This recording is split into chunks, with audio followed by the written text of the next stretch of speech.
ধর্ষণকাণ্ডে যখন উত্তাল রাজ্য, তখন শিক্ষকদের পেনশন নিয়ে বড়সড় সিদ্ধান্ত নিল রাজ্য সরকার। রাজ্য সরকারের নিয়ম অনুযায়ী শিক্ষকদের পেনশনের অন্তর্ভুক্ত হতে গেলে কমপক্ষে 10 বছর চাকরি করতে হতো। এবার সেই নিয়ম কিছুটা শিথিল করল রাজ্য।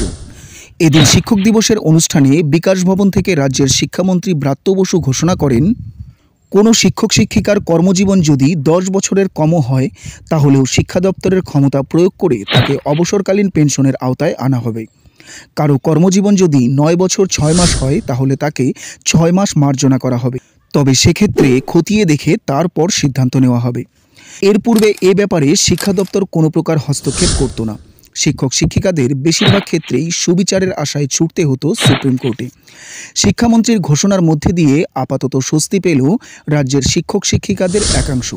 তবে আগামী দিনে এই নিয়ম বাস্তবে কতটা প্রতিফলিত হয়, এখন সেটাই দেখার। ভিডিওটি ভালো লাগলে একটা লাইক ও কমেন্ট করতে ভুলবেন না। গুরুত্বপূর্ণ খবরের আপডেট পেতে আমাদের চ্যানেলটিকে সাবস্ক্রাইব করে পাশে থাকুন।